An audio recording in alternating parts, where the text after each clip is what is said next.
Alhamdulillah wassalatu wassalamu ala rasulillah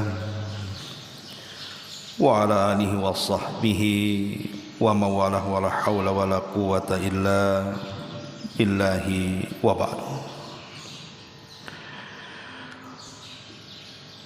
Alhamdulillah, segala puja dan puji hanya milik Allah subhanahu wa ta'ala. Salawat dan juga salam tahdiahkan kepada Rasul kita Nabi besar Muhammad sallallahu alaihi wa ala alihi wasallam. Ma'asyiral muslimin yang dimuliakan Allah subhanahu wa ta'ala,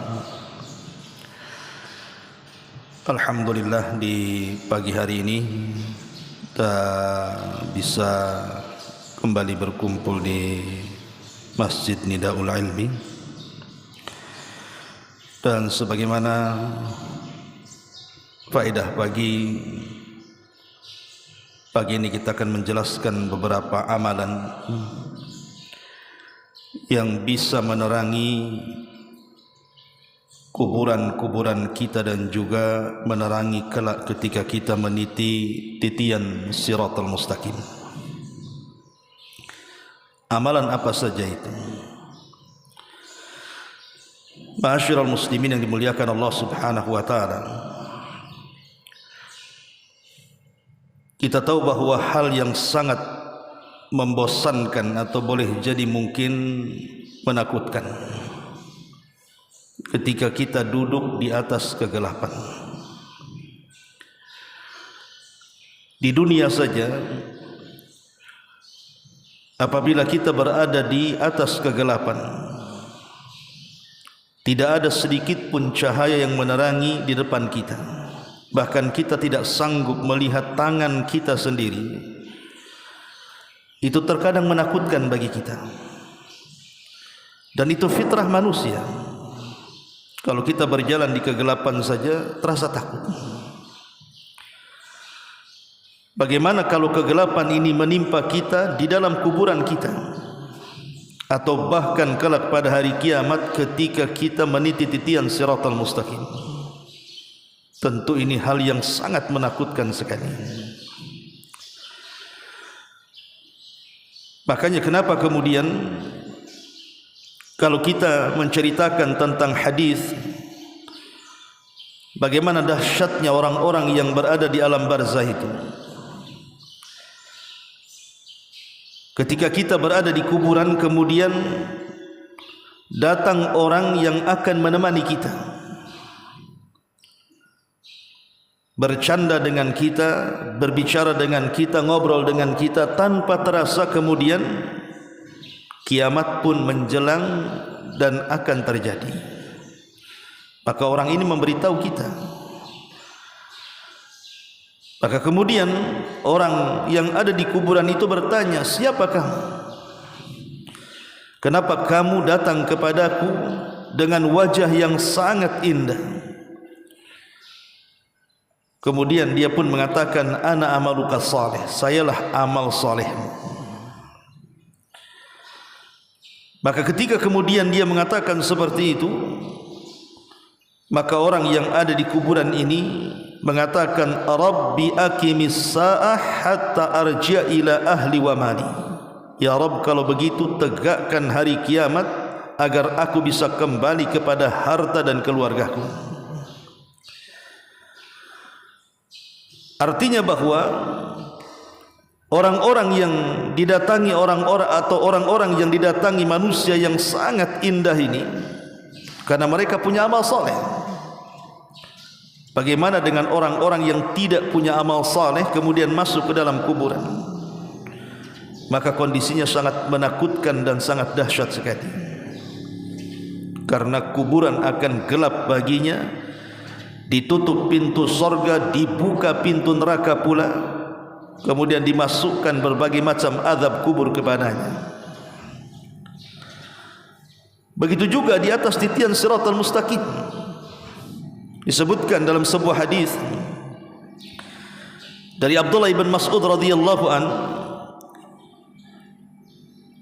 di mana beliau mengatakan, yajma'ullahu an-nas yaumal qiyamah, Allah akan mengumpulkan manusia pada hari kiamat sampai dia mengatakan faminhum man yu'ta nuruhu mithlal jabal, di antara mereka yang diberikan cahaya seperti gunung, wa minhum man yu'ta nuruhu fawqa dhalik, atau mungkin di antara mereka yang diberikan cahaya di atas itu. Karena begini ikhwatu fiddin, muliakan Allah Azza wa Jalla, apabila manusia selesai melaksanakan hisab, semua manusia sudah dihisab, maka manusia akan dihadapkan di atas titian siratal mustaqim, dan disitulah Allah gelapkan segelap-gelapnya, tidak ada cahaya sedikit pun. Lah orang-orang yang beriman ketika itu diberikan cahaya, ada cahaya seperti gunung bahkan di atas itu, sehingga mereka bisa meniti titian siratal mustaqim dengan cahaya yang Allah anugerahkan kepada mereka. Karena titian siratal mustaqim ini disebutkan dalam sebuah athar, itu lebih halus dibandingkan rambut, lebih tajam dibandingkan pedang, dan dia bergerak-gerak seperti ular, dan licin dan bisa menggelincirkan. Hanya orang-orang yang beriman yang sanggup untuk melewatinya. Ma'asyiral muslimin yang dimuliakan Allah Azza wa Jalla, dari sinilah kita perlu mengenal amalan apa saja yang bisa menjadikan kita mendapatkan cahaya dalam kuburan kita dan mendapatkan cahaya ketika kita meniti titian siratal mustaqim. Yang pertama, ma'asyiral muslimin yang dimuliakan Allah Subhanahu wa taala, membaca doa saat kita berangkat ke masjid. Jadi ketika antum berjalan dari rumah menuju masjid untuk melaksanakan salat, di situ ada doa yang dikeluarkan dari Imam Muslim dan juga Abi Dawud yang dianjurkan untuk kita baca, karena zikir ini bisa menerangi kita dalam kuburan kita. Apa lafadznya? Nabi SAW mengajarkan, Allahumma ij'al fi qalbi nura wa fi basari nura wa fi sam'i nura wa an yamini nura wa an yasari nura wa fawqi nura wa tahti nura wa amami nura wa khalfi nura waj'al li nura. Ya Allah, jadikanlah di dalam hatiku cahaya, di dalam ucapanku cahaya, jadikan pada pendengaranku cahaya, jadikan pada penglihatanku cahaya, jadikanlah dari belakangku cahaya, dari depanku cahaya, dan jadikanlah dari atas diriku cahaya dan di bawah diriku cahaya. Ya Allah, berikanlah kepadaku cahaya dan jadikanlah aku cahaya. Sebagian para ulama mengatakan, apa yang dimaksud cahaya di sini? Ada yang mengatakan maksudnya doa ini ketika kita melangkahkan kaki dari rumah ke masjid meminta cahaya kepada Allah Subhanahu wa taala, maksudnya kita meminta agar Allah menjaga kita di dunia dari kemaksiatan kepada Allah Azza wa Jal dan mendekatkan kita dari ketaatan kepada Allah. Ini satu pendapat. Pendapat yang lain mengatakan maksudnya, bal huwa nurun yarzuquhu Allahu iyyahu yaumal qiyamah. Yang dimaksud cahaya di sini adalah cahaya yang Allah rizkikan kepada seorang hamba yang membaca doa ini kelak pada hari kiamat. Jadi bisa diartikan maksudnya cahaya di dunia, maksudnya hidayah, dan bisa diartikan cahaya di sini artinya cahaya kelak pada hari kiamat. Ini yang pertama. Kita membaca doa dari rumah ke masjid dengan doa Allahumma ij'al fi qalbi nura wa fi basari nura wa fi sam'i nura wa an yamini nura wa an yasari nura wa fawqi nura wa tahti nura wa amami nura wa khalfi nura waj'al li nura. Yang kedua, membaca doa 3 kali dibaca selepas salat dan 3 kali dibaca sebelum tidur. Dua ini diisyaratkan dari sahabat Abdullah ibn Umar radhiyallahu anhum. Jadi dua ini adalah perbuatan sahabat. Tapi tidak mungkin seorang sahabat melakukan sebuah amalan kalau tidak ada contohnya dari Nabi. Karena mereka murid-murid Nabi SAW langsung talaki dengan Rasul.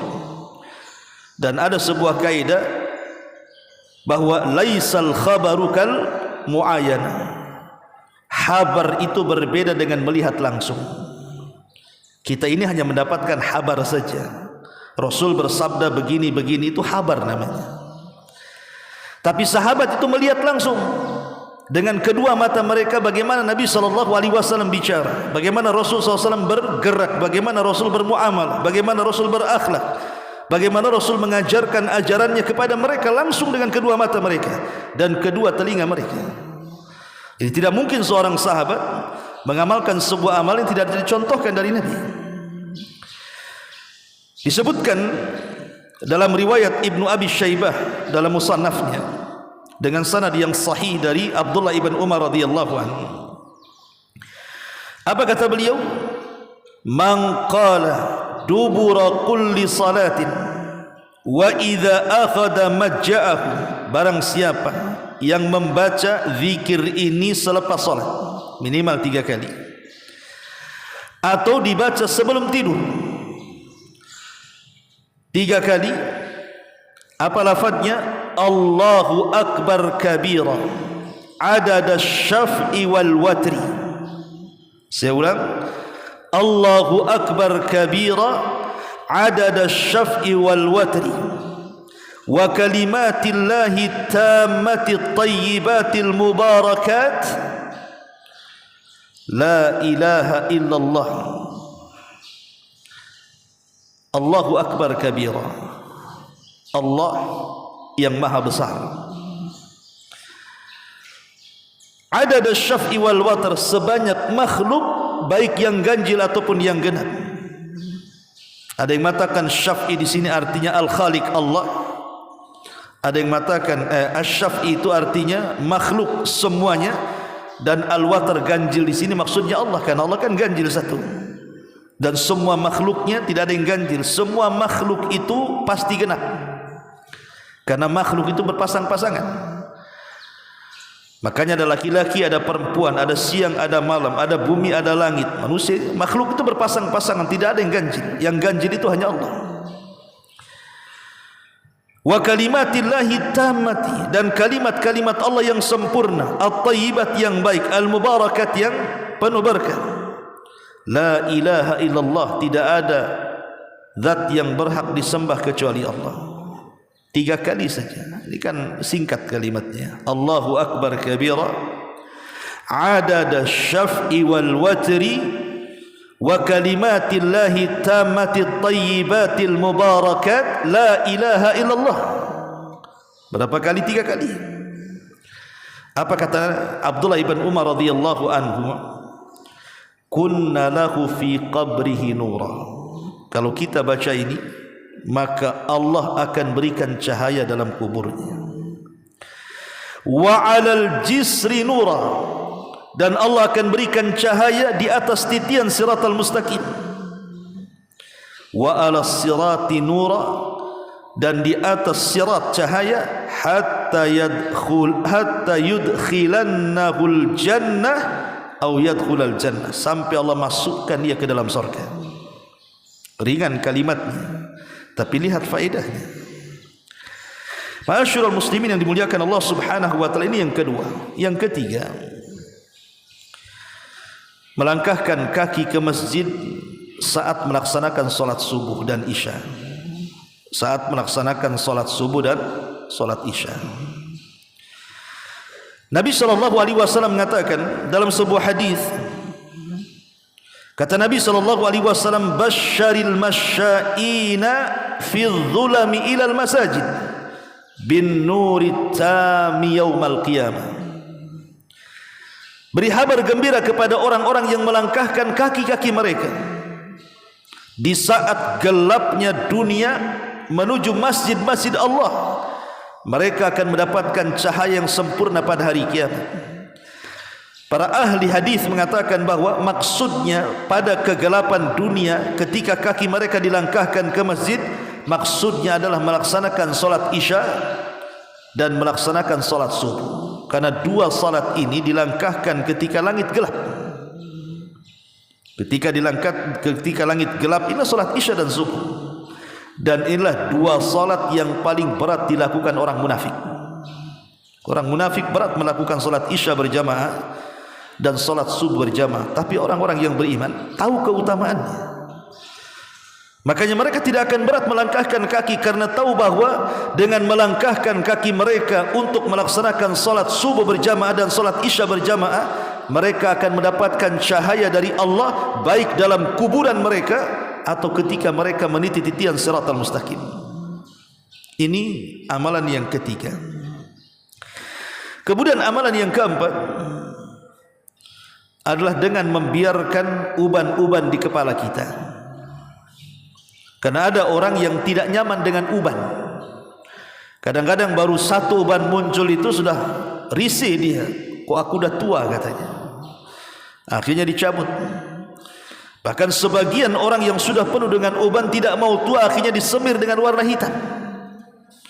Disemir ini tidak ada masalah, karena termasuk sunnah dalam Islam menyemir rambut itu, tapi jangan warna hitam. Sebagaimana ayahanda Abu Bakar Siddiq radhiyallahu an, Abu Quhafa, saat hendak masuk Islam dan berbeat kepada Rasul, itu rambutnya penuh dengan uban. Ayahanda Abu Bakar itu. Maka Rasul merintahkan Abu Bakar untuk menghena rambutnya, mengganti warna rambutnya, kata Rasul, tapi hindari warna hitam. Akhirnya kemudian Abu Bakar pun menyamir rambut ayahnya dengan warna selain daripada hitam, kemudian datang menghadap Rasul dan berbaiat. Kemudian dia pun mengucapkan dua kalimat syahadat setelah Fathu Makkah. Abu Bakar ketika masuk Islam ayahnya dia menangis. Kenapa menangis? Bukankah itu hari bahagia? Harusnya tertawa dan tersenyum. Rupanya Abu Bakar Siddiq radhiyallahu anhu tidak mau senang sendirian. Dia ingin melibatkan Rasul dalam kesenangannya. Sehingga dia mengatakan di hadapan Rasul, "Ya Rasulullah, kalau seandainya tangan yang masuk Islam ini bukan tangan ayahku tapi tangan pamanmu Abu Talib, itu lebih aku senangi," katanya. Karena tahu Rasul sedih ketika meninggal Abu Talib mati kafir. Padahal Abu Talib adalah ayah angkat Nabi SAW yang merawat Rasul sedari kecil usia 8 tahun sampai menikah, bahkan sampai diangkat menjadi Nabi dan Rasul, bahkan di atas kekafirannya dia membela Islam. Maka saat wafatnya Rasul sangat sedih karena dia tidak meninggal di atas Islam. Makanya Abu Bakar mengatakan, "Ya Rasul, kalau yang menjabat tangan dan masuk Islam hari ini pamanmu yang sudah meninggal itu lebih aku sukai dibandingkan bapakku." Ma'asyiral muslimin yang dimuliakan Allah Subhanahu wa taala, kata Nabi sallallahu alaihi wasallam, "Man syaba syaibatan fil Islam kanat lahu nuran yaumal qiyamah." Barang siapa yang membiarkan uban di kepalanya, maka uban itu kelak akan menjadi cahaya pada hari kiamat. Karena uban sendiri, ikhwatu fiddin, itu bisa mengingatkan kepada kematian kita dan bisa mengingatkan kepada usia kita. Orang kalau tidak ada ubannya merasa muda, akhirnya tidak teringatkan dalam kehidupannya. Tapi kalau seandainya dia mengaca kemudian penuh dengan uban, dia merasa hidupnya sudah tua, karena umumnya rambut beruban itu sudah di atas usia 40 tahun biasanya baru dia tumbuh. Kemudian di usia 50 tahun semakin banyak, bahkan di usia 60-70 tahun terkadang seluruhnya sudah beruban. Artinya mengingatkan kita kepada kematian itu di dunia, dan di akhirat akan menjadi cahaya pada hari kiamat. Makanya Rasul mengatakan, "La tantifu asy-syaiba." Jangan cabut uban kalian. Fa innahu ma min muslimin yashibu syaibatan fil Islam. Karena tidak ada seorang muslim ketika rambutnya penuh dengan uban dalam Islam, illa kanat lahu nuran yaumal qiyamah, kecuali akan menjadi cahaya kelak pada hari kiamat. Ini amalan yang keempat. Kemudian amalan yang kelima, melaksanakan solat secara umum. Artinya bukan hanya solat wajib dia lakukan, tapi dia tambah dengan solat sunnahnya.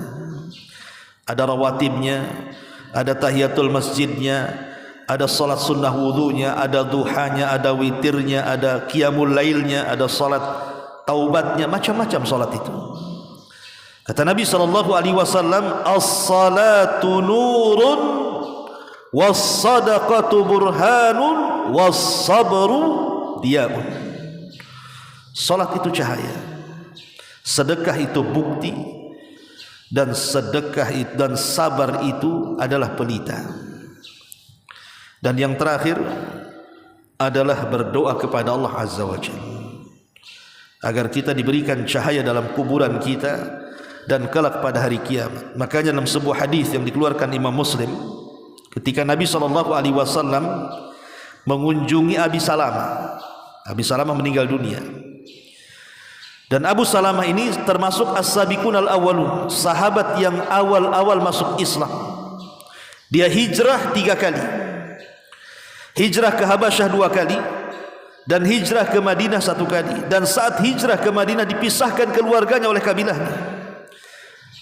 Dan dialah sahabat yang memiliki istri yang pertama kali hijrah ke Madinah.